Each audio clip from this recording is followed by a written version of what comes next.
I'm still seeing please stand by. I think that's not true. And we're live. And we're live. And we're live. And first of all, I want to ask everybody on Twitter, let me just check on Twitter. Can you guys see the video feed on Twitter? You can. I do see it. There's a delay on Twitter, so. There's a delay. Okay, there's a delay on Twitter, but we're definitely getting this going. I think the delay, considering that most Twitter streams don't even have video at all, I think that's workable. Like, that'll work just fine. And for those of you on Discord, yeah, we did start this. Can you hear me as well? Can you also hear me on Twitter? Or do you hear jazz music? No more jazz music. Okay. And can you hear me and see me in the Discord stage channel? This is the first time we've done multi-platform streaming for the Pyreswap show. So you can hear me in Discord, and anybody on Twitter. Okay, so the sound feed is a little crackly, but we can hear you, and I'm assuming Zero Kex, you're talking about Twitter. Okay, so on Twitter it's a bit crackly. This is the first time we've used Restream. Is it Twitter or is it Discord? He's saying on Twitter. Yeah, he's saying on Twitter. Dr. Mac is only listening on Discord, so that's that. And so they can see me on Discord. Okay, now I get the feed. Yes, in Discord they can hear me. Yes, in Discord they can see me. And then on Twitter, apparently the audio is a bit crackly. And we have an audience here on Twitter. I guess I should pull that up here as well.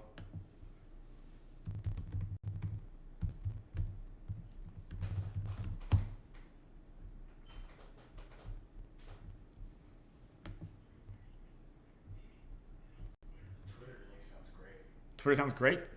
Yeah. Okay, well, Zero Kex, according to our internal check, Discord's got so much shit. yeah. So apparently it might be a compression issue, but it is what it is. Yep. Anyways, yep. So anyways, this is multi-platform. Are we also on Twitch right now? I think so. Okay, we're also on Twitch. So I have no idea how to even respond to my Twitch chat yet. Eventually, yeah, please check again, because we're gonna keep trying this until we get this worked out. On Twitch, I have no idea how to see my chat yet. We're still getting that configured, but we're launching the Pyreswap show just a bit early to just get on camera and to do kind of like just a day of checking this out. And I don't really have the ability to see this on Twitter anyway, so I'm gonna go back to Pyreswap and some crackles with sound on Discord. Okay. Is this technically speaking, is that normal, or is this worse than what it was before? Yeah, hard to say. Worse. This is worse than how it normally is. So that might be a bandwidth issue. I don't fucking know. All right, we're figuring that out. Normally, this microphone does way better than the one that we normally use. Not normal.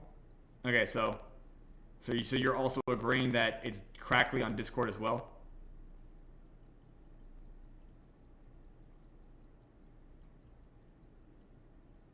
It's not too bad. Okay, well, we're figuring that out.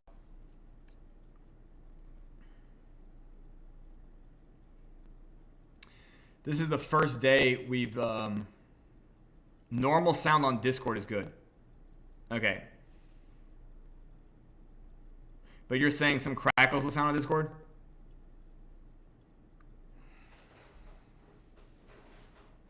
But normal sound is good? I don't know what you mean. Discord's gonna sound bad all the time, I think. Well, it sounded okay before. They're talking about upstairs. The different thing. Yeah, but this mic is way better than that one. Yeah. This mic costs like $4. Great on Twitter, so. What's that? It sounds great on Twitter. Okay, sounds great on Twitter? Okay. That's coming directly out of OBS. Okay, so Zero Kex is saying still on Twitter it's crackly. He's saying still on Twitter. I think that's what he's saying. He didn't say he's crackling. Okay, so Dr. Mac is saying normally when we're not doing it in the studio, the sound is good. Today it's crackly. Might be because it's like voice activated or something, I guess. Okay, voice activated. Can it be always on? Still coming over Discord. Okay. Right? This is true. Can you set it to always on? Oh, Yeah. we can't set it to always on mic? It's either like push to talk or voice activated. Okay, do I need to push to talk? No, how are you gonna do that? Literally just like any key? I would have to do that. Oh, okay. Well, this is voice activated. This is voice activated how, I think voice activated is how I normally use it upstairs or whatever.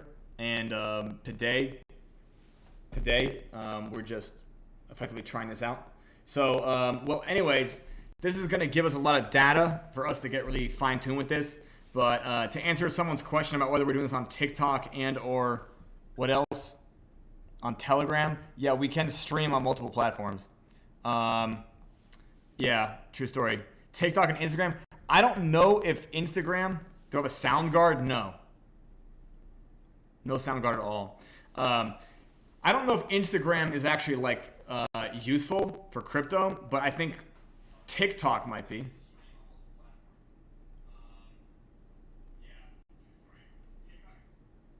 That's Twitter? Yeah. That does sound pretty clear. Yeah. But it could just be because we're really in the same system. I don't know. But you're on the phone, so that should be a completely different system. A diffusers? Oh, you mean like there should be a pop screen. You're talking about a pop screen. I don't think this mic needs a pop screen.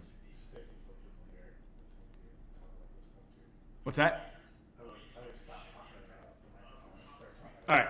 Well, anyways, okay. So welcome to the first ever Pyreswap show. That is arguably, I'm going to say the 0th ever, because today we're doing today we're kind of preparing for doing it officially as we're configuring, and we figured we would start this one early today because we were working. It's a pop screen is what it's called. Yeah.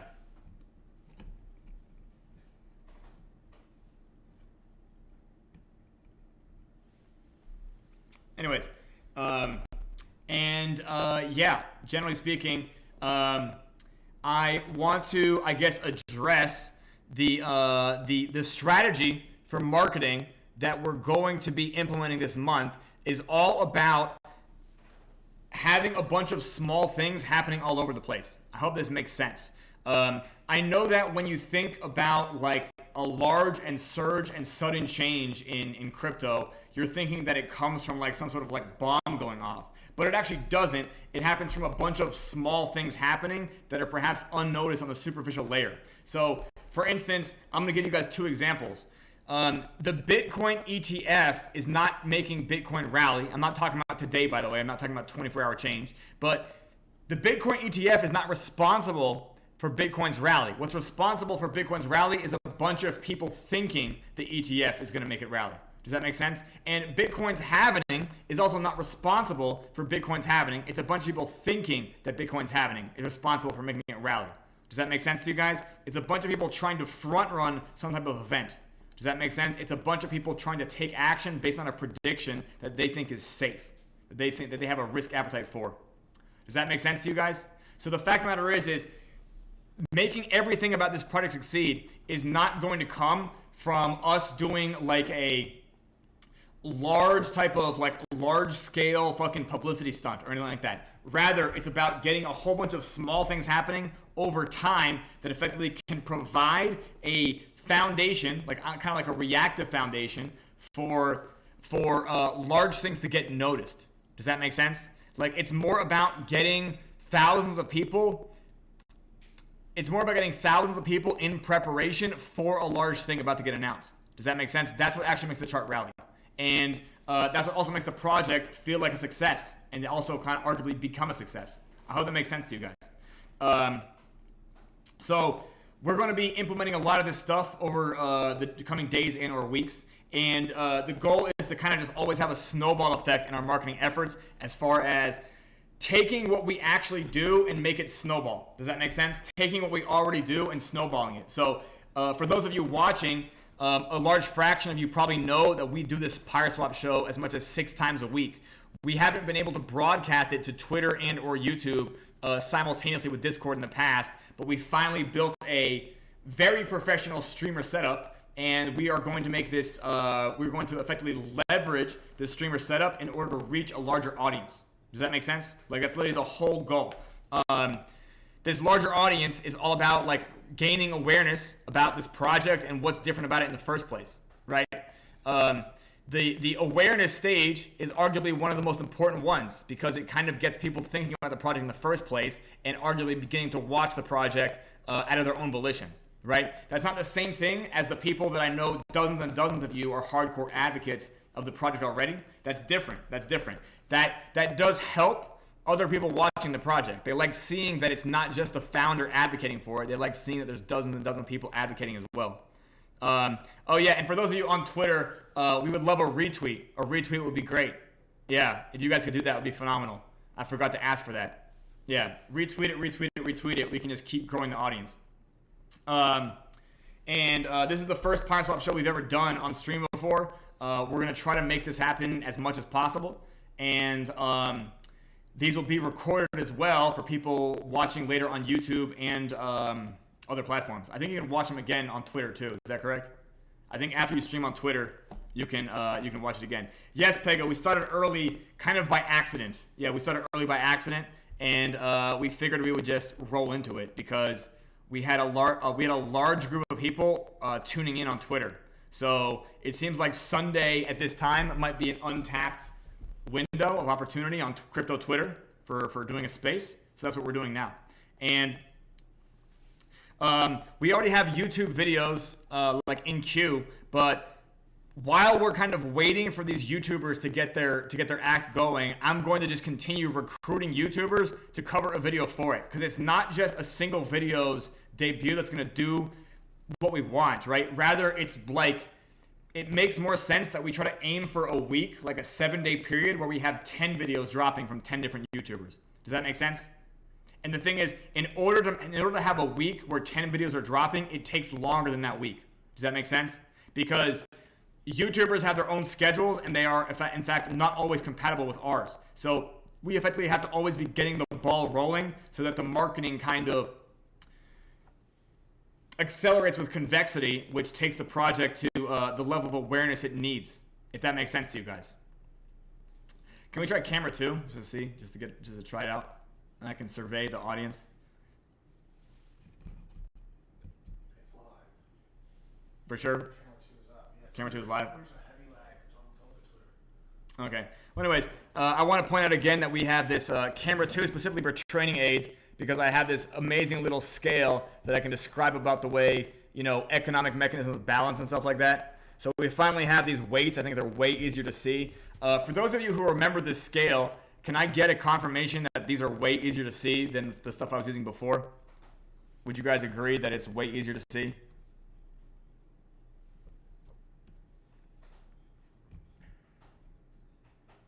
Yeah, way easier to see. Okay. So anyways, the way this works, these are like lab weights.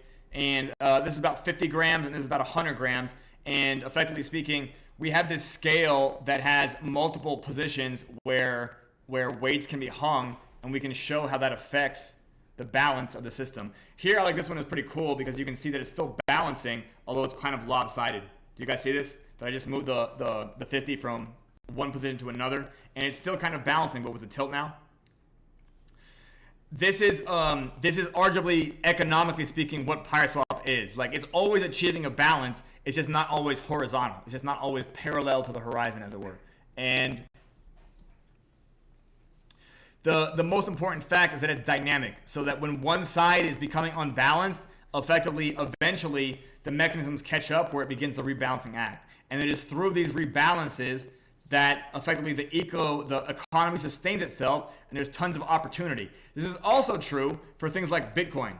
Like when Bitcoin is going through its rebalancing, these cycles, we call them winter and summer, and they are effectively these overbought and oversold conditions that are responsive to the supply shocks caused by an event called the halvening.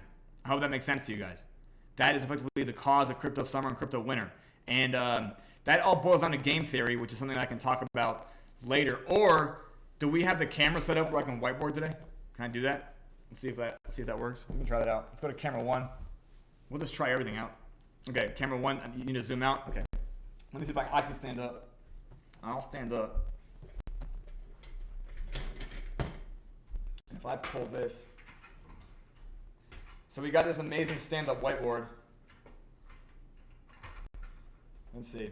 And first of all, we have this eraser here. I'm gonna move these magnets out of sight. Not necessarily critical to what we're doing. But okay, so let's find out if this actually works. I'm gonna put glasses on so I can see myself, to be honest. Okay, all right. So let me see. Can you guys read that this says Pyreswap, or is that like too small? Let me get an actual survey from the audience here. I gotta figure out somehow, right? The best way to get it is direct feedback.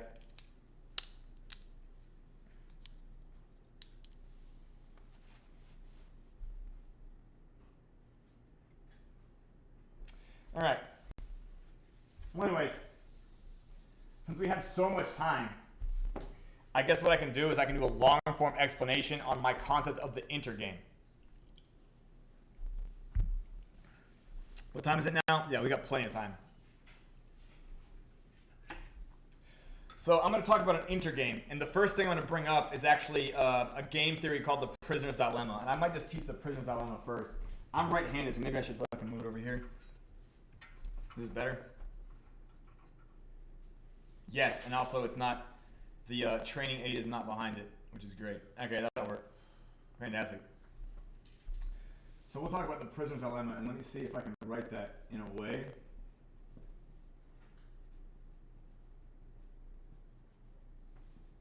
that's legible to them. The Prisoner's Dilemma. Let's see, is that legible?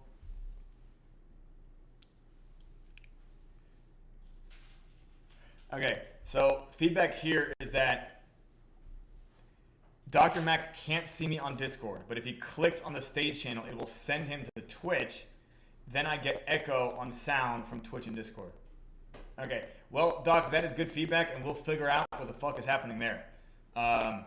Yeah. Okay, the Prisoner's Dilemma, that's legible. All right, phenomenal. Okay, so now I kind of know what size writing I need to do. Now, the Prisoner's Dilemma has to do with a scenario where two quote-unquote criminals are arrested. Two quote-unquote criminals are arrested, and they're being interrogated in separate rooms. And they're two prisoners.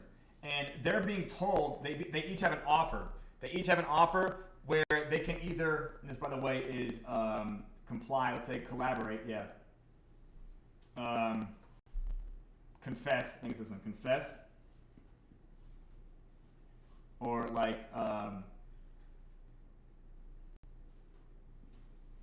remain silent. And this one is confess and remain silent. So, effectively speaking, we have a scenario where we have two criminals that are arrested for breaking into a jewelry store. Now, the police, as they're interrogating them, are giving them a plea deal where effectively, if they plea, they can get a reduced sentence for themselves. They can walk free, but their buddy is going to effectively serve all the time. So they have this scenario where I think it's they each get, if they both confess, it's like they both get 3 years, which is the 3-3 here. If one of them confesses and the other one remains silent, that one gets 6 years and the other one walks free. Does that make sense? So this is 6-0. This one is 0-6. And this right here, if they both remain silent, they only get 1 year each. Does that make sense? And the Prisoner's Dilemma is basically a game theory concept which it analyzes the payoffs, the cost and the benefit analysis in human decision making when faced with a dilemma, and then also there are various values that could be conflicting.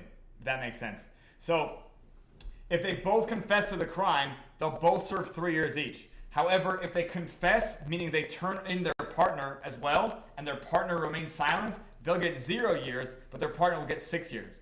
If they both remain silent, they both will only serve 1 year. So as far as like a net total of amount of time served, these all equal to 6 years served, but this one only equals to 2 years served. So this is basically a concept explaining that the payoff based in remaining silent can often be the safest bet, because with no information, they're basically betting on the risk and reward of all of their, I guess, co-conspirators.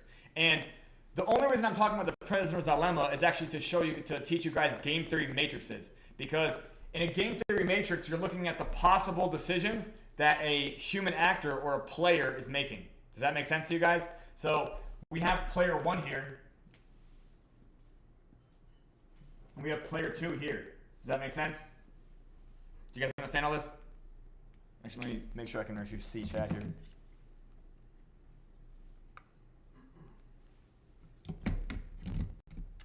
And game theory matrices, I think, were popularized in DeFi from a project called Olympus DAO. Do you guys remember this?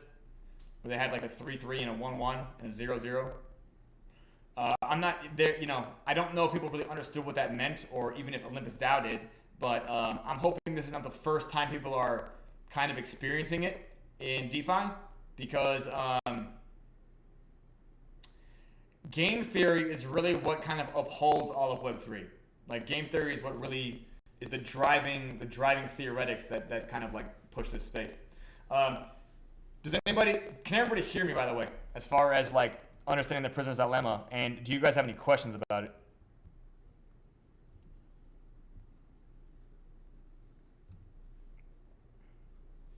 Are there no questions?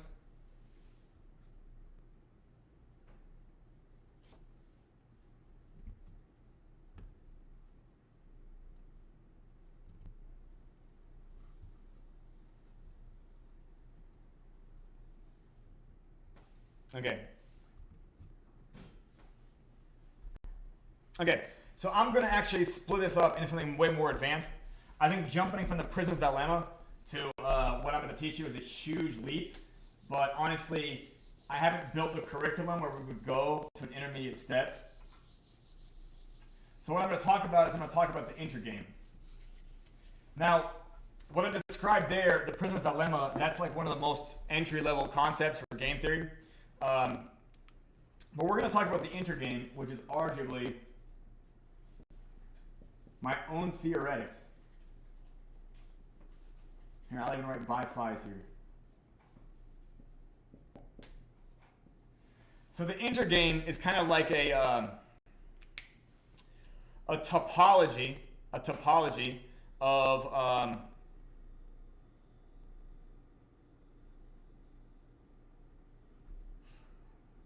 I see you messing around on my screen, by the way. Yeah. Okay. The intergame is a topology of two different games happening at the same time. So I'm going to attempt to draw out these two games, but I'm going to explain them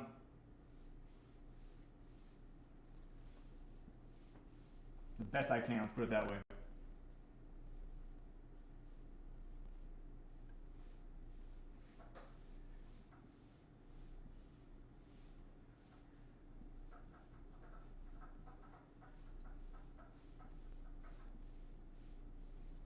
Okay, so these are two 5x5 grids. Can you guys recognize that they're 5x5 grids wherever you're viewing?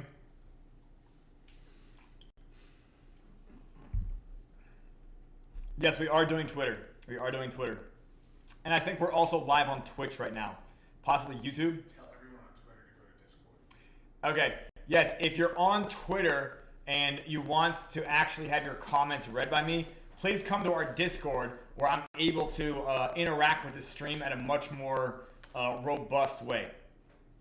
YouTube is also working? Yes, okay. And post any questions you have in the comments. Don't forget to like and share. Thank you. This is my first time, you guys, so I don't know how to, like, don't forget to like and subscribe.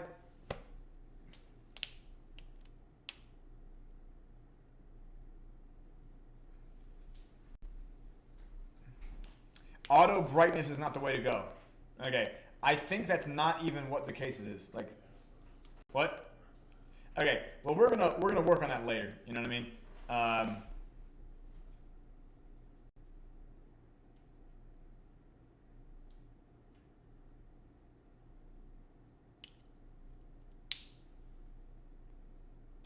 Brightness is too low on YouTube.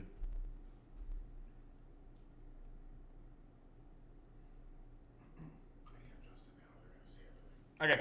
Yeah, whatever. This is literally day one, so we'll just worry about brightness later. To be honest, I literally like prepared like zero content for this, so I'm kind of just like, you know, shooting off the hip anyway. So, Twitter is lagging. YouTube is okay. Okay, not bad. All right. Well, we'll work that out over time for sure. But I appreciate the feedback, you guys, because that is useful feedback. So, the intergame is actually two different games taking place at the same time and how they affect each other. Does that make sense? The intergame describes how the externality of other people playing a different game affects the game you're playing. And what I'm going to describe about this is this. Bitcoin consists of two games. So we'll describe this for Bitcoin.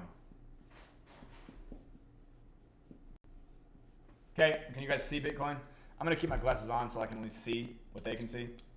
Yeah. I look more like a professor this way, right? With glasses on. I need patches on my elbows. Yeah, I need a bow tie.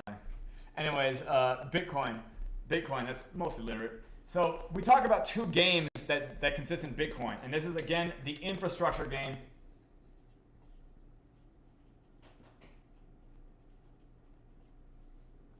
And the instrument game. And I know at this point my handwriting is getting weird, but let's see. Mostly literal, mostly literate. This says infrastructure, this says instrument, okay? And infrastructure, I mean literally, I'm talking about like mining blocks.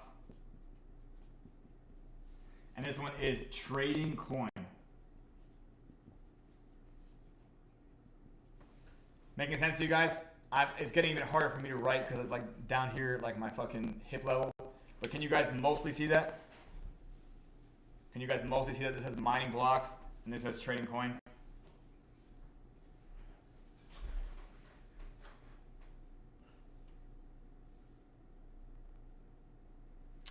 Okay, you know what I'll do? I'm going to actually see if I can set the event because let's see.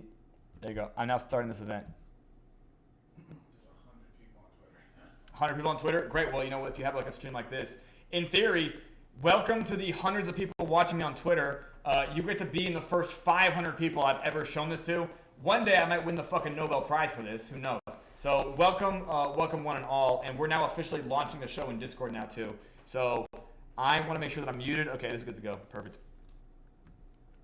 We are very much. Okay, so Fexer says you can read it. So I'm going to now describe that these 5 positions are, and I want you guys to understand when I'm talking about positions, there's so many different positions and actions you can take. I'm only going to describe sentiments. Does that make sense? So I'm going to describe these 5 sentiments for you, and I'm going to attempt to write them maybe up here. Let me see if I can erase this now. Everybody understands this is a Bitcoin intergame. Actually, here's what I'll do. I'll actually erase this part. I'm going to describe the 5 possible positions you can be in, okay? There's 5 possible positions, and by positions, I mean literally sentiment, like how you feel about this. And I'm going to abbreviate them.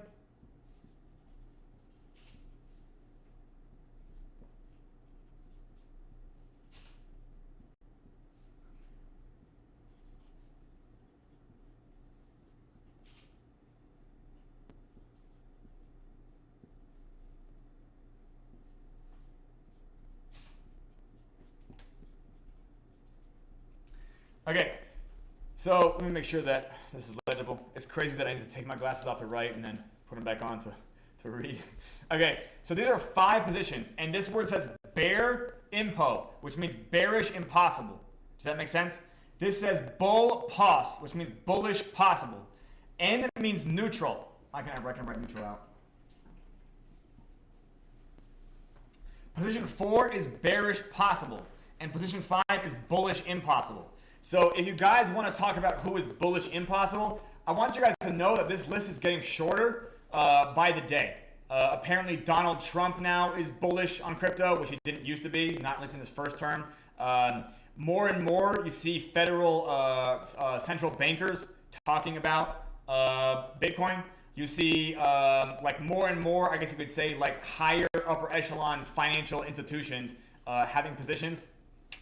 Looking at the wrong camera, sorry. More and more of them are bullish on Bitcoin and really appreciating the maturity of it, even if they don't understand it. Do they understand it as well as I do? Probably not. They're thinking about it as game theory. Do they have it? Do they have it boiled down to a matrix yet? No, but maybe one day I'll be on stage at the IMF, you know, with a gun to my back. I'm kidding, but maybe one day I'll be presenting it to all of them.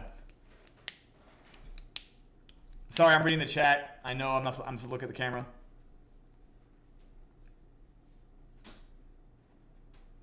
Fantastic. And Cynical, congratulations on your daughter's first day of kindergarten. Fantastic.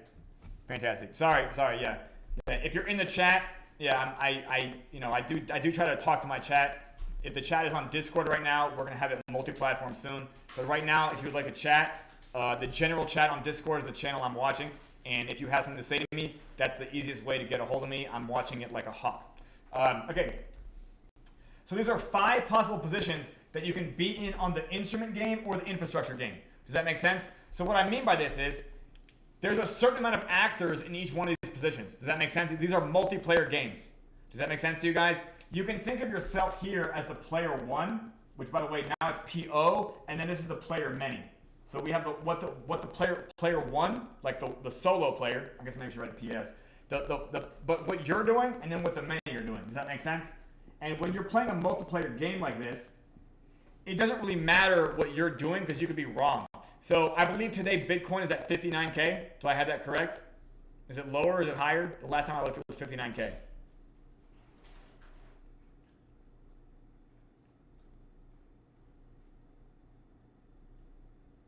I literally have no indication. You think I have it on my watch? 58? Okay, so 58K. Bitcoin's at 58K. So even if you were bullish, like it didn't really matter. Does that make sense? Because the player many turned out to be bearish. Does that make sense? Like you were outnumbered, and at the player many can always be possible anything. Does that make sense? Like the player many can always be bullish possible, they can be neutral, or they can be bearish possible. Does that make sense? So they're mostly in these possibility lanes. I wish I had another marker color. I can get that real quick. Can you get me like, I don't know, 3 or 4 more colors?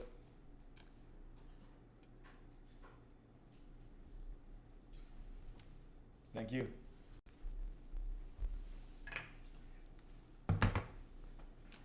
So we'll say that this is like, these are like the ones that are more bullish. This is like,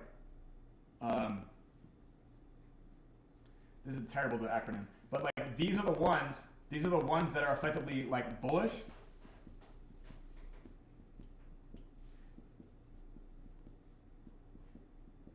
Does that make sense? Like literally, as long as you have like some activity here, you have, let's see, you've got 10 possible scenarios. You've got 16 scenarios where there can be bullishness and maybe 9 scenarios where there won't be. Does that make sense? So as far as like a scenario advantage, I want you guys to understand for the longevity of Bitcoin, because the infrastructure game is going to continue working the way it's going to work,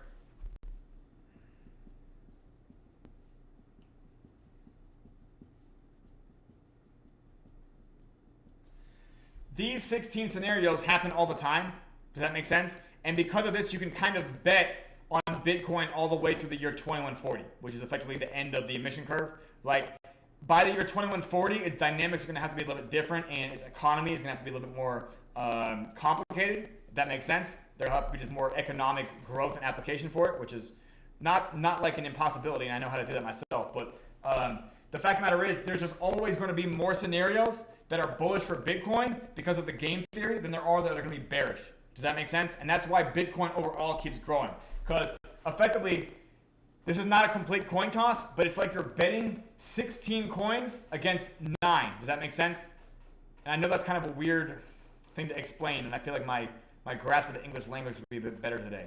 But there's always going to be 16 scenarios where Bitcoin's winning and 9 scenarios where it's losing. Does that make sense? And in order for these losing scenarios to show up, like the one today, which is apparently a downward thing, it all has to do with the fact that the player many are not going to be in the bearish impossible or the bullish possible scenario. In fact, player many can't really ever get in this range.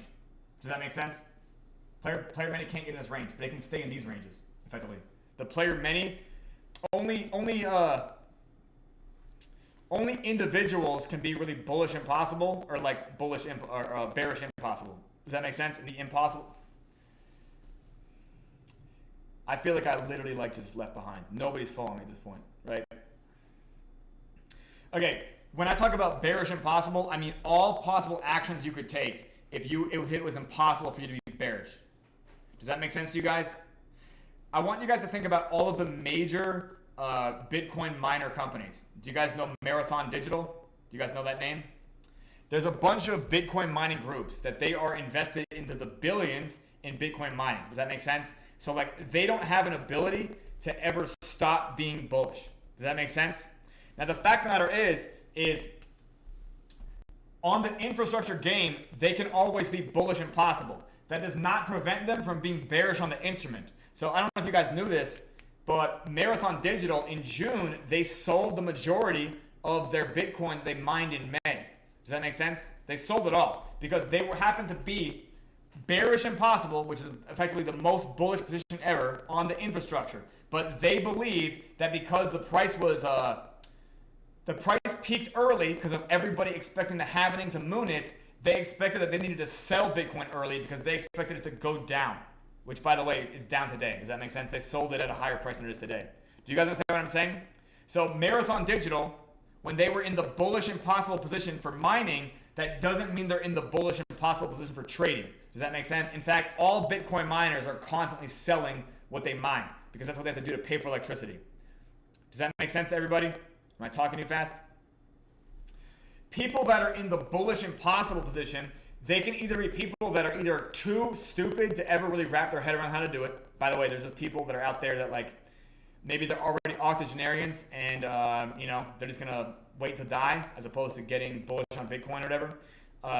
There's people that like ethically they can't hold Bitcoin for whatever reasons. Like I think it would probably be, I think Jerome Powell probably can't hold a Bitcoin as far as like a conflict of interest for his job. Apparently the vice president candidate JD Vance holds Bitcoin, so apparently that's not a conflict of interest for him. But I think when you're a banker versus when you're a fucking politician is two different things.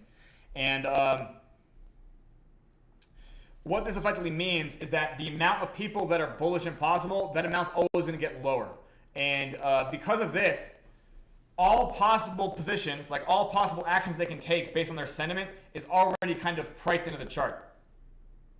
Perception, that depends on what platform you're listening on. So some people say that it sounds great on YouTube. Some people say it sounds bad on Twitter. Some people say it sounds good on Twitter and bad on Discord. So I actually don't know how to answer that question.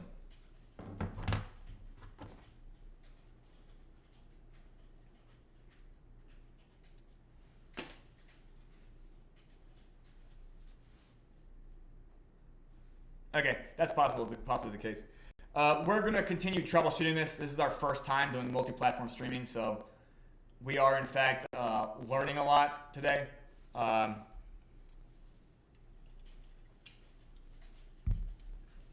The fact that we started early, you can't hear anything. What platform are you on? Oh, he can't hear me at all. Yeah, good point. All right.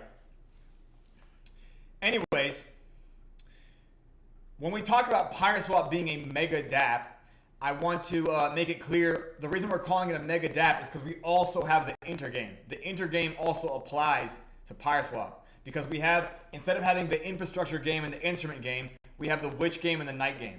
Does that make sense? It's from these two different games getting played that, as an externality, they both end up balancing each other out.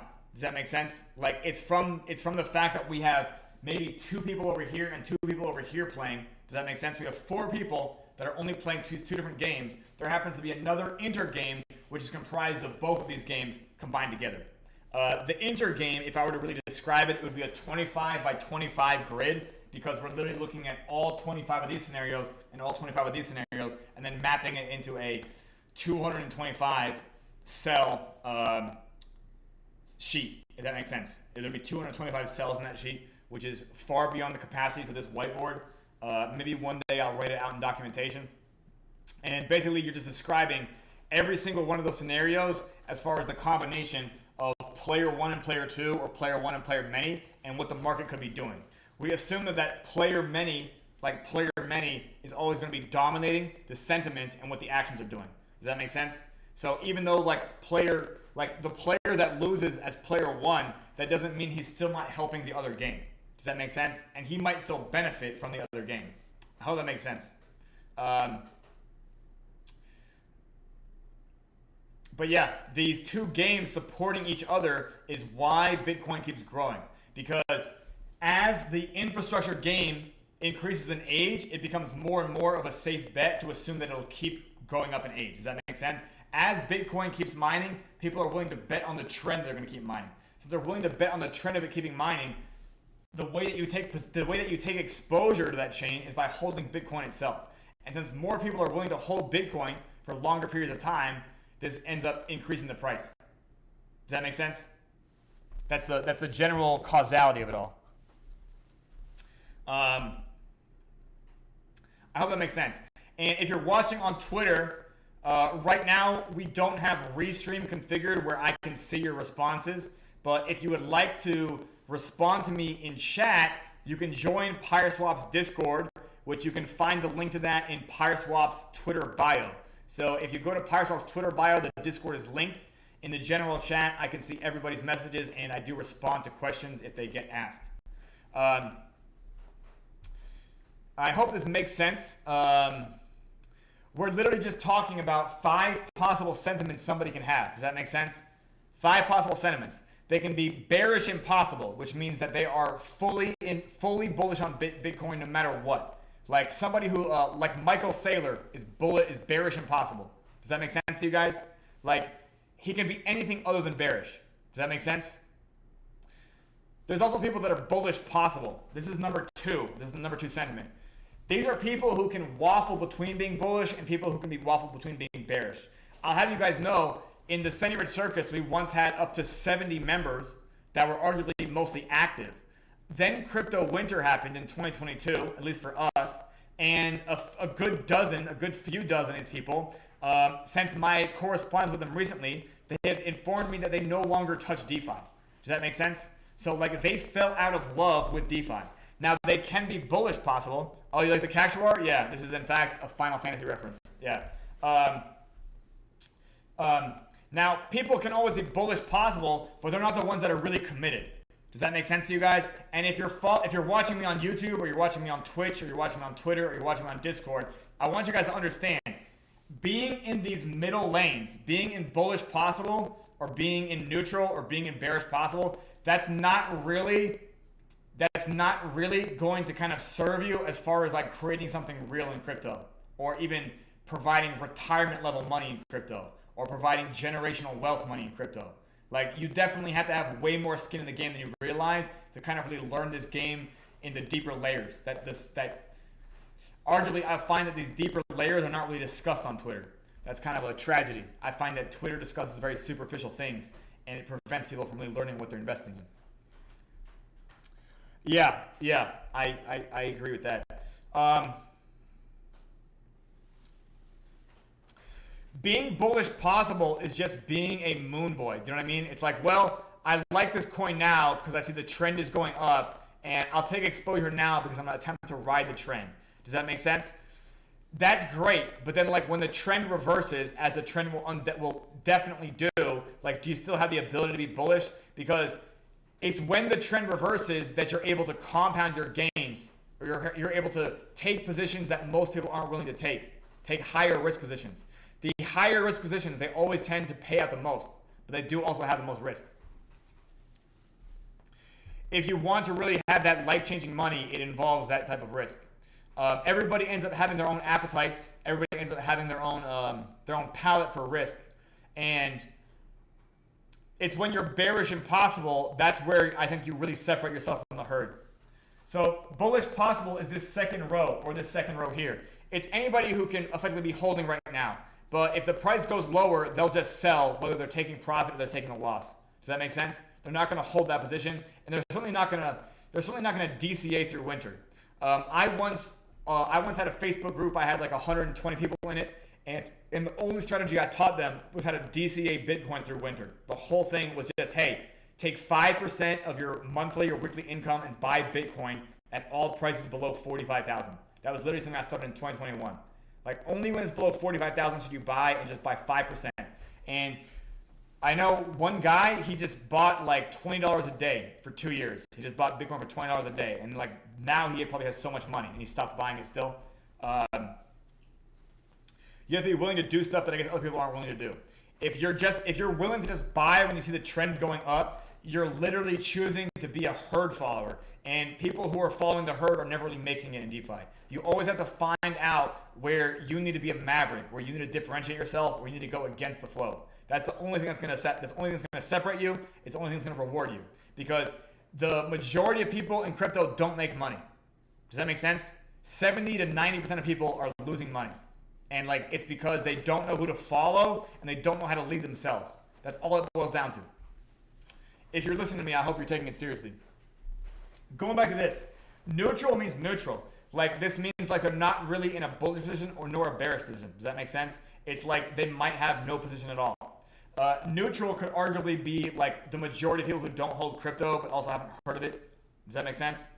Neutral is really here to kind of complete the chart, but it's almost a column you don't have to think about. Like neutral people don't like hurt it or nor do they help it. On the other side, on the bearish side, we have bearish possible. Bearish possible is people who sell it. Does that make sense? Or people who stop doing whatever. Like people who were mining Bitcoin, but they stopped mining after the halving. They're like, oh, you know what? I actually can't mine anymore because the rewards per block has now been cut in half, and the electricity cost for me, it doesn't make sense. They were kind of they always had one foot on shore no matter what. They weren't really in the boat. Does that make sense? People who are in the possible columns, they always have 1 foot on shore. Does that make sense to you guys?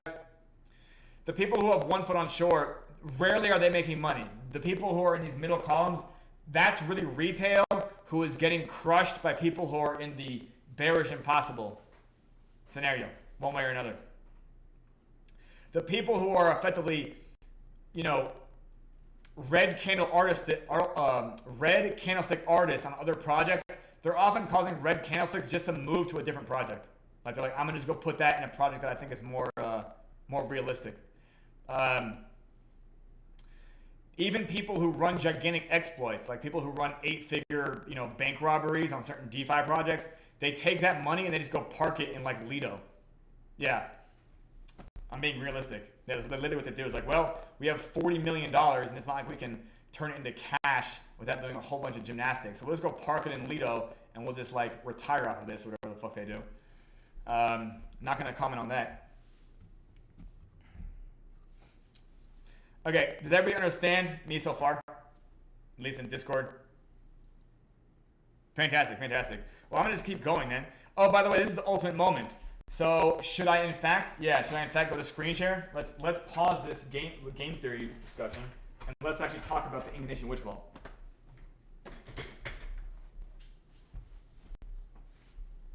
Yep.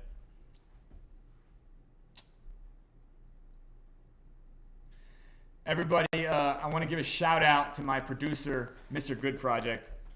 Yeah, just an absolute, yeah. Through him, all of this is made possible. People do want generational wealth, Electronic. Yeah, of course they do. Yeah, of course they do. Yeah. For better or for worse. Okay, can you guys now see my screen on Pyreswap?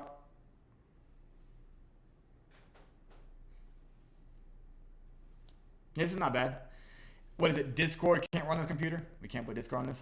Okay. All right. Well, anyways, so we'll figure that out. Arguably, you know what? If I can move the other laptop here for Discord, like that would be fine because it's not being screen shared anyway. Okay. So I hope this makes sense to you guys. So first of all, we're going to talk about something called the Incantation Witch Vault, and the reason we're going to talk about the Incantation Witch Vault, you guys, is because Pyreswap's Incantation Witch Vault. Incantation Witch Vault. This word right here on my screen. Zana, can you not hear me?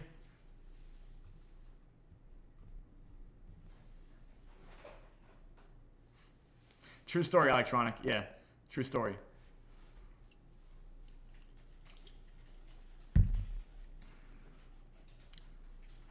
There's no Discord audio today. I could probably unmute myself on Discord here. Not it? Not the move? Because that would be like electronic interference? Too many things. Gotcha. Well, what I can do is I can make my phone my mic. Okay, so now at least, okay. So now my phone is going to be the mic for Discord. Can Discord now hear me? So now I have one mic that's feeding YouTube, Twitter, and Twitch, and my phone is going to feed Discord. Okay, we're already out of time. Okay, the Incantation Witch Vault, we'll just show a demo for those of you watching for the first time. This is called active staking, and we're talking about the highest real yield in DeFi. This is an invention that Pyreswap brings to you.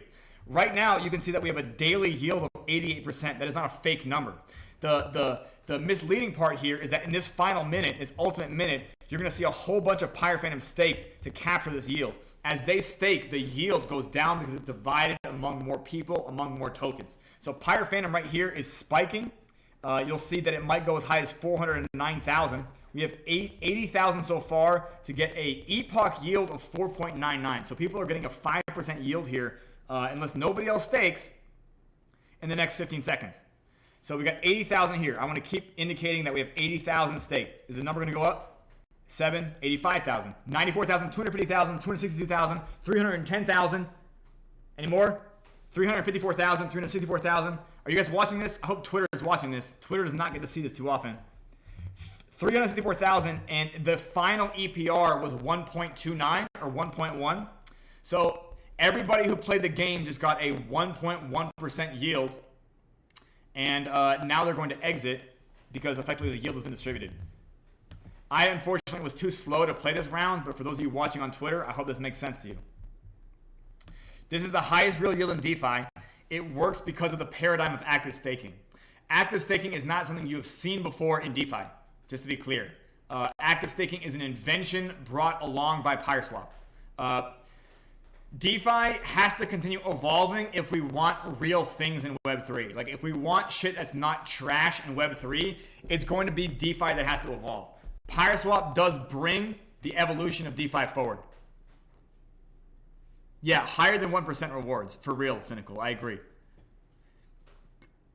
I think everybody on Twitter, you would agree that a bunch of people launching a meme coin every 30 seconds is not going to cause a financial revolution, nor an economic revolution, nor will it really even cause generational wealth. Does that make sense?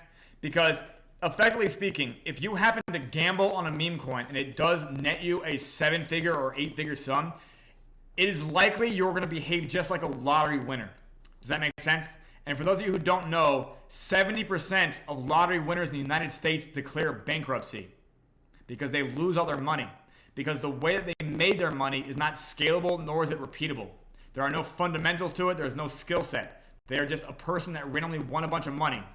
If they don't think about where they're going to invest or position that money after the fact, they're going to squander it all on bullshit.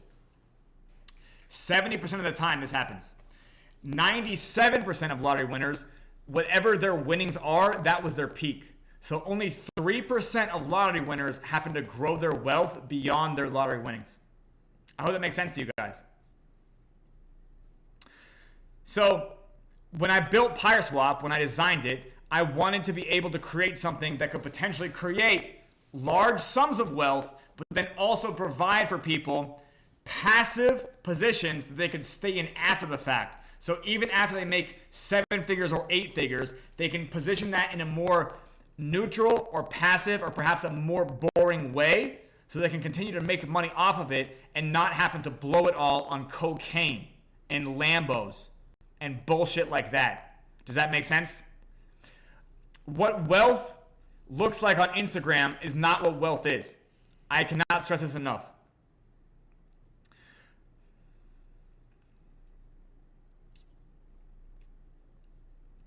Pyreswap has 5 different phases, and the greater Pyreswap ecosystem is the world's first decentralized credit union. This is in fact a DeFi project that is just all based around providing the user base a variety of ways to make money. A variety of ways to make money. Because when it comes to meme coins, there's only one way to make money, and that's sell for more than you bought. That right there is not a real economy. That's really a racquetball court at best, and you're probably getting honeypotted by somebody who knows you're addicted to gambling. I'm just being brutally honest. You're probably being honeypotted by somebody who is filling their coin with volume bots so they trick a sucker like you into YOLOing your mortgage and then getting robbed. This happens again with 99% of meme coins. People in crypto are so lazy that all they do is they try to copy what they think is working by what looks like to be the most greedy position ever. That, in fact, happens to be the worm on the hook. And that is what kind of creates. We can just go back to game theory here. Perfect, right there. Yeah. That is what creates all the people in these columns who effectively, they can always love something when it's making them money, and they'll hate it as soon as it's losing them money. Because if there's only two ways, or there's only one way to make money, it's never going to be a sustainable economy. Bitcoin has two ways to make money. Does that make sense? Because it has multiple ways to make money, that's why it doesn't die. Any project where there's only one way to make money, it will not last in Web3. Does that make sense? You can talk about, what about Doge, which is a meme coin? Well, Doge also has its own chain. Does that make sense? And it also was the first meme coin when meme coins were a blue ocean and not a red ocean. Does that make sense? Any meme coin that doesn't develop its own dApp or its own chain, it doesn't have anywhere to go but down. Yeah, because there's only one way to make money.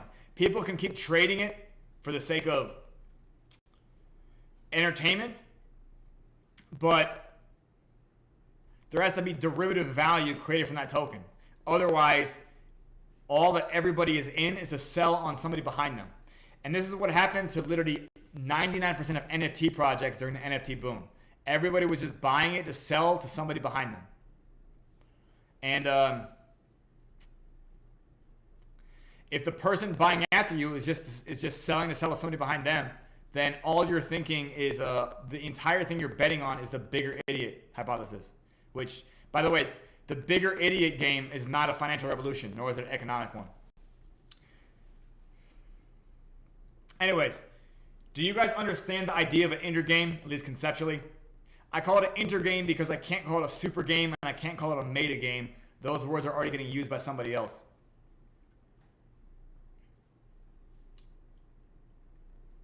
I have some people talking in chat here. I'll let them type their question and or answer or confirmation. Then that was a really high number we saw. 300,000? Damn, the 24-hour high keeps getting higher. I think that's bullish all in its own sense. That makes sense?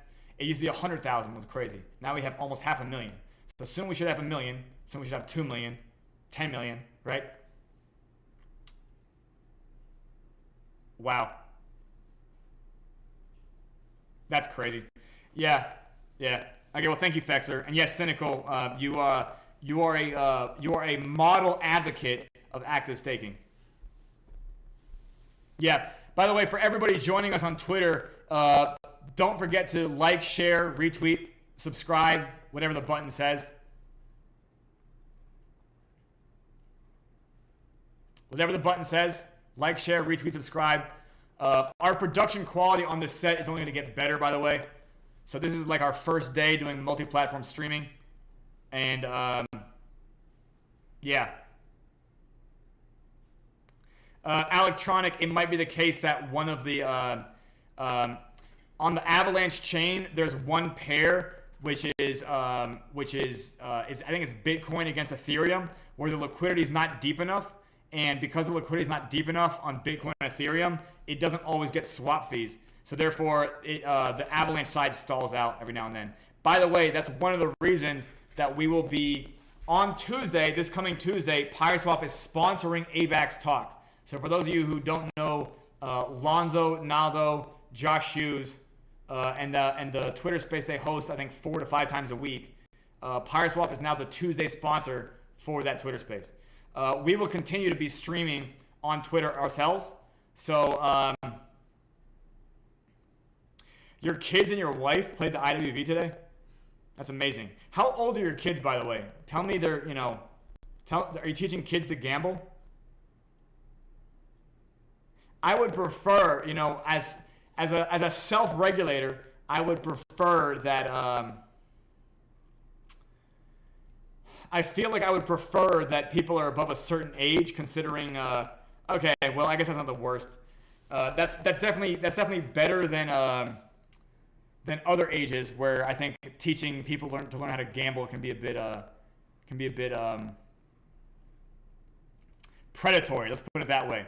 But arguably speaking, The incantation witch vault, even though it looks like it's a gamified DeFi thing for you guys, I want you guys to understand this is real banking.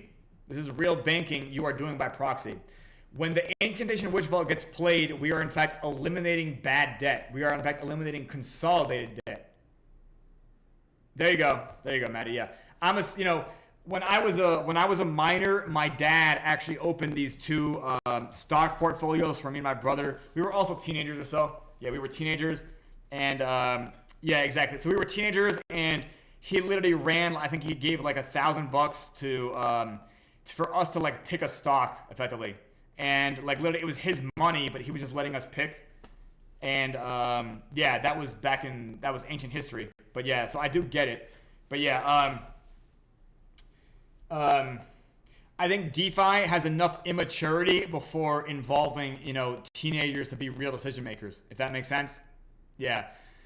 If we want to avoid government regulation and the headaches that it causes, we have to be responsible self-regulators. Does that make sense to you guys? So in theory, this is why when you go to the Pyreswap DApp, we have the not for beginners pop up. Does that make sense to you guys? Like, I don't really know what the right age is or what the right country you're in, but it's at least understood that, like, hey, if you've never been on a DEX before, maybe this shouldn't be your first DEX. Does that make sense? I think that's like a great little threshold. Like, if you've never heard of a DEX before, maybe Pyreswap shouldn't be your first DEX. However, at the same time, if people are willing to learn everything about Pyreswap, I think it can be incredibly lucrative to beginners. Just being honest.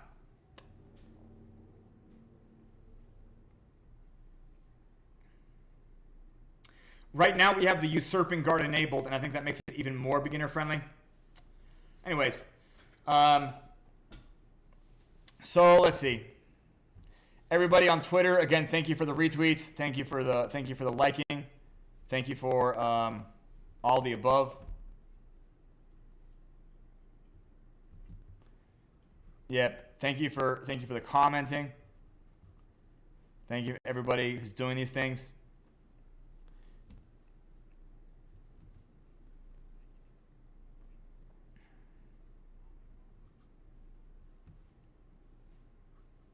Sorry, I'm literally trying to figure out how to check. Oh yeah, we have about 200 users on Twitter.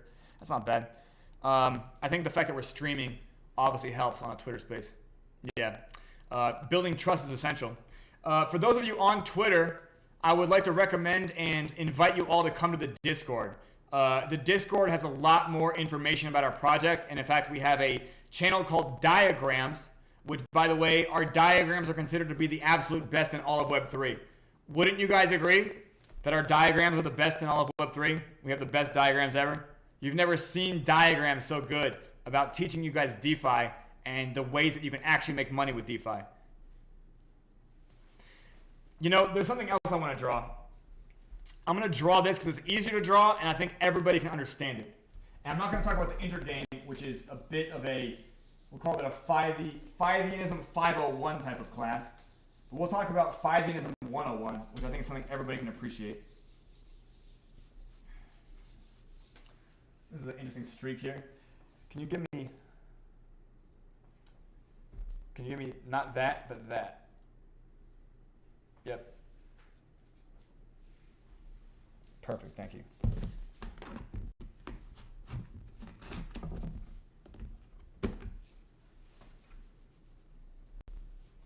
So the reason alcohol can clean things other things can't is because the molecule is smaller. Did you guys know that?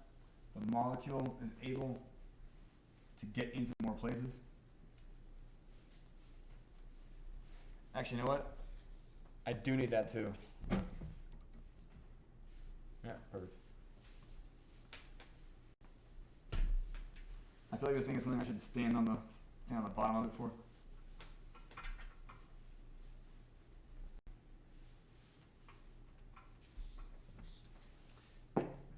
So I'm going to talk about the hierarchy of needs for the Web3 user base. Who here has heard of Maslow's hierarchy of needs? Have you guys heard of Maslow's hierarchy of needs? Okay, well, if you have or you haven't, I'm going to basically explain that a hierarchy of needs, and this is Phithe's hierarchy of needs,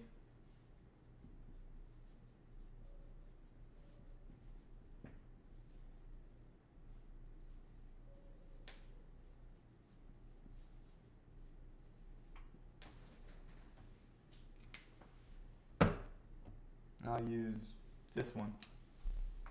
For Web 3. Does that make sense? Can you guys see this? Let me put my own glasses on to see if you guys can see it.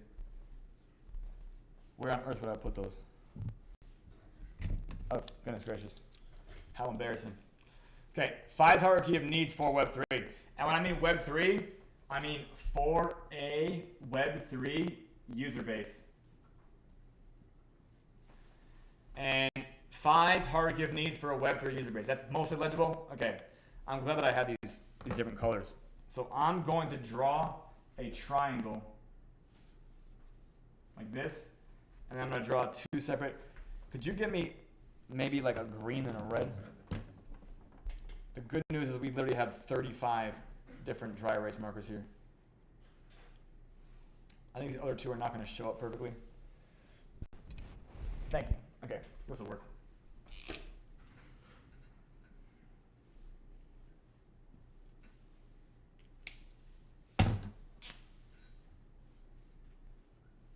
Okay, so I hope that it's kind of visible that it's three different colors. And when I talk about hierarchy of needs, I want to explain what a Web3 user base actually needs. What a Web3 user base needs to be successful, and what a Web3 user base needs to feel like you're being taken into consideration. Does that make sense? To feel like you're not being ignored, to feel like somebody actually understands what's going on inside your head, okay? And I have found that in Web3, there is just a drastic amount of illiteracy and misunderstanding concerning this. So this green need here, this is actually making money.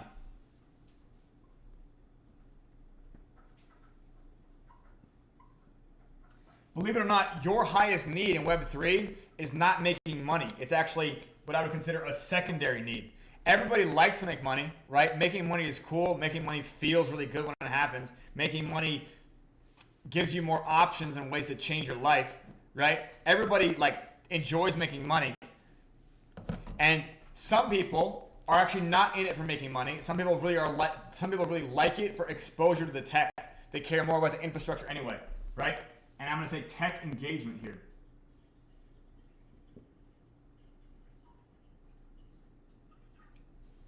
Maybe you can't read that this is tech engagement, but in this tier right here, this is the number 1 tier. And this right here is, let's say this is the number 2 tier. Does that make sense? So you guys making money and you guys being exposed to the tech, these are both secondary needs. Do you guys know what every single one of you, at the end of the day, what your primary and utmost need is? Your hierarchy of needs? I'll tell you. Don't worry, I'll tell you. It's not losing money. Can you guys see that? Can you guys read that? I don't even know if you can. But I'm going to be clear. Making money is not nearly as important as not losing money. Do you guys understand? Yeah, do you guys understand what I'm saying? For real. Making money is great, but it's not nearly as great as not losing money. When you lose money, you fucking don't give a shit about anything about what they built. I'm going to give you guys an example. Did you guys remember a project called ZK Sync? I want to say back in June, they were doing their airdrop, which they basically let people farm for 3 years by doing a random sequence of activities. Do you guys remember the ZK Sync airdrop in June? I don't know if you guys really followed that event, but ZK Sync, as far as a layer 2 goes, supposedly is very, very impressive technology. Are you guys aware of this? ZK Sync is a very impressive layer 2 as far as its tech stack goes. But since they fucked up their airdrop and effectively a large fraction of their user base, in fact maybe the majority of them, felt like they were misled about what it took to be eligible for airdrops, nobody gives a fuck about the tech anymore because they all felt like they lost money. Does that make sense? Not losing money is even more important than making money. Not losing money is even more important than how great your tech is. That's what's happening inside the brain of every single Web3 user. Maddie, I could literally spend hours on here preaching, and maybe one day I will. Maybe one day this week I will. But yeah, you're completely correct. They are, in my opinion, a lot of the tech stacks, these layer 2 tech stacks, I call them bragware and buffware. I'm going to write that down because I love those words.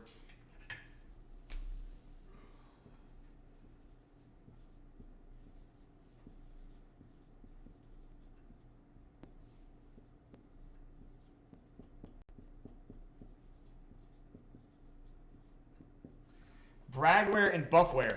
And what this means is, effectively speaking, they get a group of engineers to agree that something someone else is building should be done a different way when looked at it from a different angle. So they basically build what somebody else is already building, and they just kind of optimize one parameter, maybe 2 parameters. Maybe they build it upside down. Maybe they build it left-handed. Maybe they build it so it's recursive or some shit like that. Maybe they build it so it's cyclic or acyclic, right? The fact of the matter is, quite often, what they're not looking at is they're not looking at the fact that whatever they're building is not the solution in and of itself. What they're building is, in fact, an incomplete component that somebody else needs to effectively finish. The entire point of a smart chain, I want you guys to understand this, is decentralized applications. A smart chain, a chain with smart contracts. What smart contracts enable are decentralized applications. If you don't think about what decentralized application benefits from your bragware and your buffware, bragware means they built this software just to brag about it, and buffware is software they built just to improve some sort of like parameter. Does that make sense to you guys? Engineers, when they're bored, they just focus on optimizing. My devs do the same thing, and arguably they're great at that. Like, I'm not mad about that, but the fact of the matter is if bragware and buffware are your guiding principles, you're probably not building anything useful. Am I making sense to the hundreds of people watching me? Do you get what I'm saying? Can you guys read bragware and buffware here on the whiteboard? There's always a new layer 2. There's always a new chain that everyone's like, oh, this one has 30 grams of protein and 4-way stretch. You guys know what I'm talking about? You guys hear about this new chain?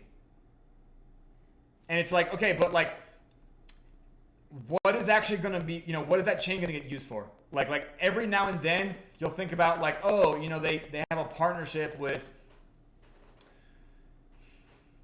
yeah, like it's a very, very elusive kind of idea. They're not really clear on like what is actually getting built for the chain. I want you guys to know, I'm gonna tell you all $1 billion secret today, okay? You're all gonna learn $1 billion secret. Does anyone have any questions about Phithe's hierarchy of needs for the Web3 user base? Does anybody disagree with me about this triangle made up of 2 tiers and three areas? Does anyone disagree with me on Phithe's hierarchy of needs? If you disagree with me on Twitter, I would love for you to DM me. You can DM the Pyreswap account, or you can DM the 0xPhythe account. Both of these are good to DM. You can also DM me on Twitter or on Discord, that is. If you disagree with my hierarchy of needs, I would love to hear why you disagree. But in my opinion, it is this fucking simple. There's 2 tiers of needs. Making money is cool. The tech is also pretty cool as well. But what's always way cooler than those is not losing money. And like, no matter how anybody feels about shit, this is always the thing you have to worry about. And since not losing money is the #1 concern, you have to create ways for people in your economy to make money. And it can't just be one. It can't just be one. Because you have to create the intergame. Let me erase all this now. And I'm going to talk about, I'm going to write a word. I'm going to write a word that maybe everyone understands. But maybe I'll explain it a little bit different.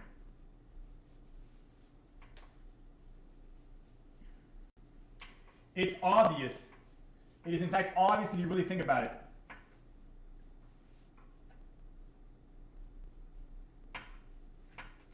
And the reason you know it's obvious is because Vitalik Buterin himself wrote it on the first page of the Ethereum white paper. Vitalik Buterin himself, he gave 5 examples for things that should be built with smart contracts. I don't know if anybody ever read the white paper. He wrote it on the first page. But generally speaking, DeFi is the actual use case.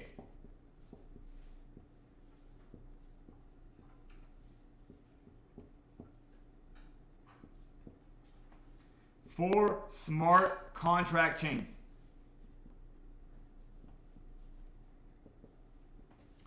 And if you don't understand what that means, I'll describe it like this. Exotic banking applications. Exotic banking applications.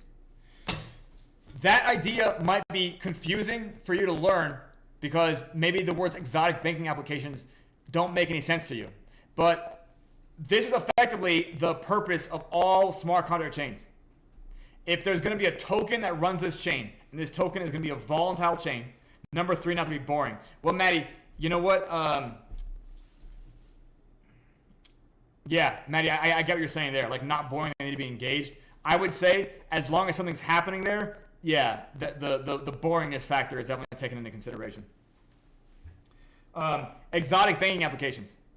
And when I mean application here, I don't even mean necessarily a software application. But I mean, you need to create exotic instruments. And you need to create exotic things that can be done with financial instruments that don't exist off-chain. That's really easy to do if you understand that since 1913, and even more so since the suspension of Bretton Woods in 1971, the traditional first world financial systems are literally diluted synthetic garbage. They are what I would consider an abomination in the sight of God.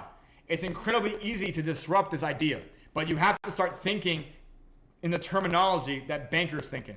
You have to think about things like yield, things like liquidity, things like discount, things like coupon. Maybe words you guys don't understand. But that is effectively the whole point of these smart chains. Literally, DeFi is the fucking use case. And if you want to understand what DeFi is, it's about exotic banking applications.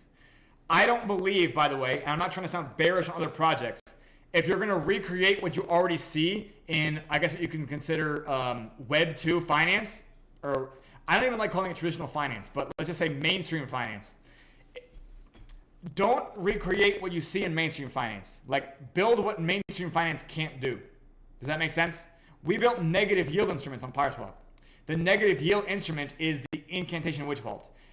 We call it the incantation witch vault because it would be impossible for me to teach exotic banking to hundreds of people at the same time. But I can teach them to play a game. And that's why Pyreswap has a GameFi aesthetic. The human brain works a lot better with storytelling than it does with data. And banking is mostly looking at spreadsheets of numbers and graphs. And I think most people learn better with storytelling. That's why we have the fantasy fiction aesthetic. I don't know if that's clear to everybody, but I always like to repeat it. And yes, for everybody joining us on Twitter, a retweet, a like, a subscribe, a share. Follow us on Twitter.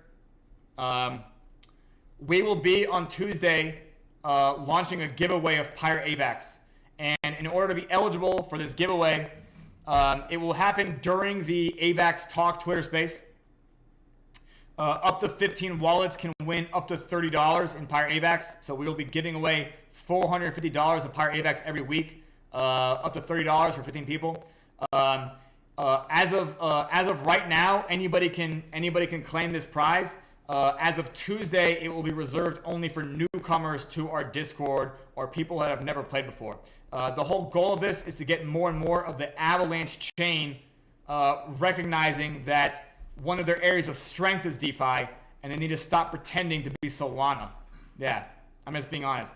Like the Avalanche chain, the Avalanche community, for some reason, is just drooling over what's happening on Solana, which, by the way, is a bunch of brightly colored garbage. Are we clear? Solana is a chain which I think is doing a great job at being the landfill of Web3. Does that make sense? You don't need to emulate what's happening on Solana. There's things you can build that are useful that will last longer than 3 weeks. That is the real point of this, by the way. You can make stupid amounts of money happen all the time. It doesn't have to be another project launch. That's just what devs have figured out so far. Anyways, let's see. We have gone extra long today. Does anyone in Discord have any questions? And if you're on YouTube, I apologize. I can't see your chat at all today. We're getting this figured out. If you're on Twitter, I can see if there's questions. We have 237 people in attendance right now. If you are on Twitter and you have a question, you can write it as a response, and I will DM back to you. Otherwise, we do encourage you guys to come to, for those of you on Twitter, if you would like to attend our Discord community, we are very, very vibrant and never ever boring. And if you join our Discord, all of the money-making opportunities that Pyreswap offers, we have resources to explain them better in Discord. So if you are a Discord user, you're encouraged to come to our Discord because I'll be honest, you'll learn this from our Discord community, that once you really learn Pyreswap, once you invest the time, which isn't even that much time, into learning Pyreswap and how it actually works, it'll likely become the project you're most bullish on for all of 2024. That is the case for dozens of people already. And you can talk to dozens of those people in our Pyreswap general chat. They are real human beings. Yep. I hope that makes sense. Can those of you on Discord, can you guys still hear me? And how's my audio on YouTube? And how's my audio on Twitter? Are we all still good? DeFi allows for money to be made in Web3 that isn't just pump and dumps. I want you guys to understand that pump and dumps do not even require blockchain. Does that make sense? People were doing that for fucking centuries.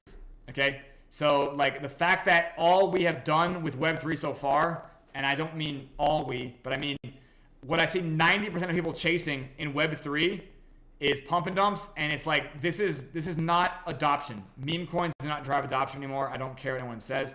Like, all people are doing is like, I bought this coin on Solana, and then it crashed 97%. And human nature is designed a certain way that everybody wants to get the absolute max for doing the absolute minimum. Does that make sense? They don't want to learn anything.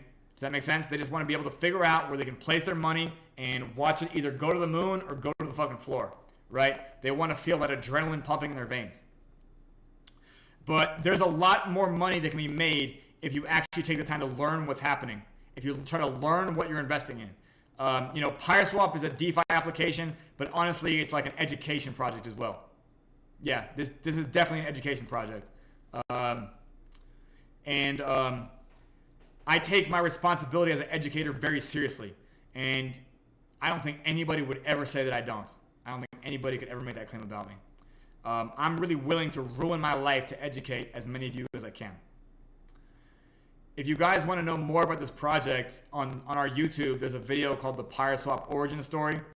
So if you want to look up a YouTube video called the Pyreswap Origin Story, we're going to have a lot more YouTube videos dropping in August. I think right now there's maybe only like a dozen or so on YouTube.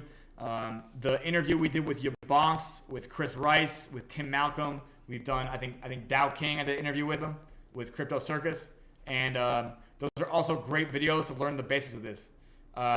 If you really take the time to learn this project, you won't ever go back. You'll become the advocate for it. I won't have to give you a prize to do that. You'll become an advocate for it all by yourself. We have a Genesis event in progress. We have a Genesis event in progress right now. If you would like to learn about our Genesis event, please come to our Discord. If you guys could also post those YouTube links in the Twitter responses, that would be great. So anybody who's on our Twitter right now, and the videos I'm talking about, if you could post those Twitter links as responses to this stream, that would be very appreciated for anybody looking for them.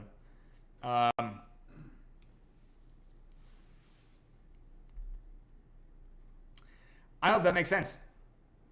Yeah. We have this camera too for this training aid. We're not going to use this training aid today, but yeah, I definitely consider, if you can look at the fact that I have a whiteboard and a training aid behind me, I don't know if that's any indication that I take my job as an educator seriously. Any indication, not education, but yeah, if that makes sense to you. Yes, this is a P90 behind me. Do you guys see the P90? Here. That is a real P90 behind me on the wall. In case anyone had any questions, this is a real P90. You see it in camera 1 and camera 2. This is, I think it's a SIG pistol. Yeah, this is a real P90. I think it's very dark on camera 1. But oh well. Yeah, I can move this. There you go. Yeah, there we go. Okay, that is a real P90 right there on the wall. I will not be firing it off during the show. Maybe if we had blanks. Actually, you know what? Yeah, my neighbor just moved, so we have up to a month where we can fire this gun on. The P90, no. The P90 is not for sale. Yeah. Yeah, none of the stuff on set is for sale. This is in fact our security measure. Yeah, we keep the P90 here for the sake of the fact that we take our custodial responsibility seriously. I have no idea how to get that data flawless noob. Yeah, that would be a better question for. Yeah, I unfortunately do not have like an analytics computer in front of me. We did see a very high amount of Pyre Phantom staked, decently high number. It wasn't a 24-hour high, but it was like 90% as large. And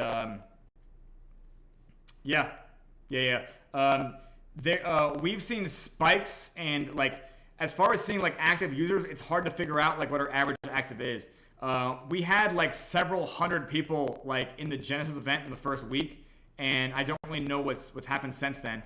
Although I do want to ask, is anybody encountering RPC errors today? Is anybody encountering RPC errors on any chain? For those of you who don't know, Pyreswap recently partnered with Pocket Network, and our DApp, our mega DApp as it were, has some of the best RPC support you can get in Web3.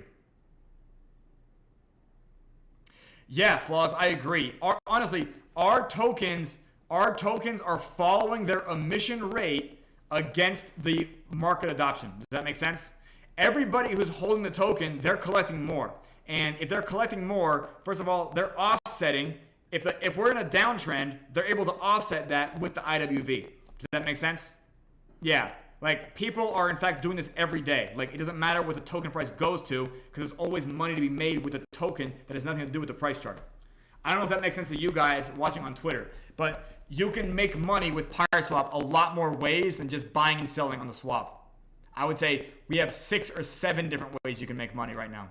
6 or 7 ways. What project have you ever heard about that has 6 or 7 ways for the users to make money? Okay, RPCs are doing phenomenal today. So by the way, our DApp is as fast as it gets today. Has anybody ever heard of a project that has more ways to make money than Pyreswap? We have 6 or more. Has anybody ever quantified this? Okay, 6 ways to make money in Pyreswap. I encourage you to come learn about these ways.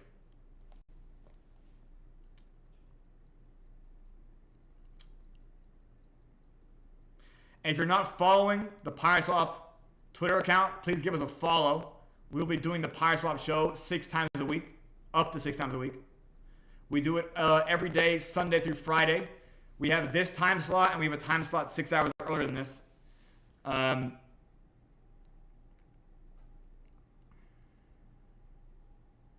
yeah, by the way, Pyreswap is a DApp that continues to grow when crypto winter happens as well. In fact, when I first built it, I wanted to launch it in the middle of crypto winter, in the middle of 2023. And it actually just took longer to build. But we don't have crypto winter in Pyreswap. We have big summer and we have little summer. The money to be made always exists in Pyreswap. Whether it happens to swell or shrink, there's always multiple ways to make money. And it doesn't matter what the price of Bitcoin is. It doesn't matter if the price of Bitcoin is 20,000 or 200,000. I hope that makes sense to you guys.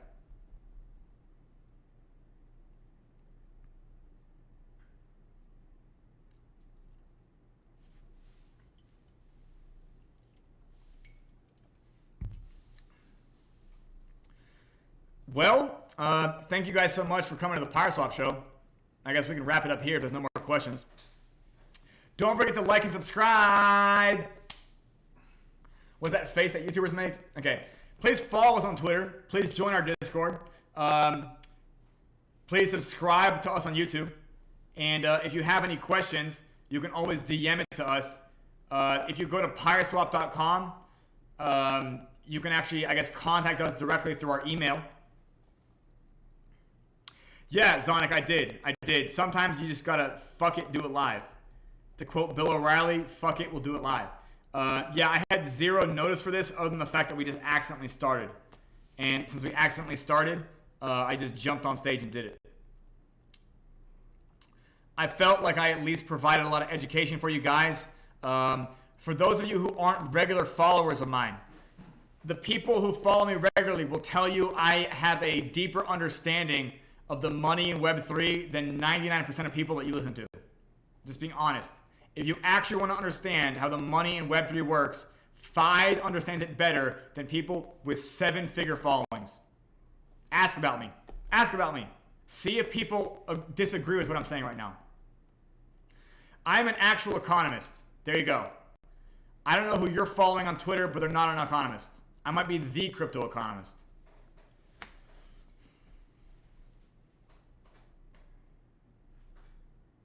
I hope that makes sense. 100%, Zonic, 100%. Okay, well, let me see. Let me look on Twitter to see if there's like questions in the replies or anything like this.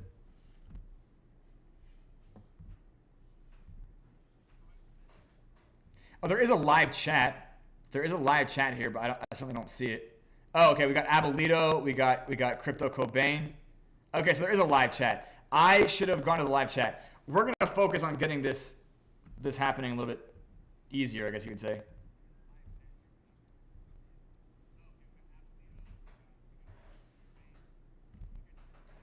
And let me see about, let me look at, as far as like the actual hosting.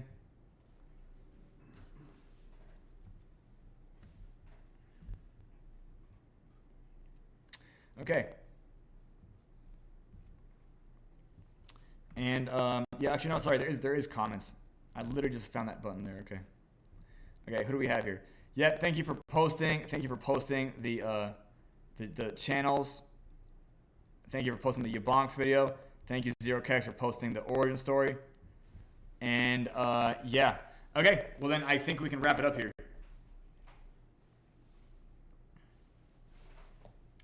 Okay, well yeah, thank you so much for coming to the Pyreswap show. Have a great rest of your day. Don't forget to like and subscribe and follow and join Discord and retweet.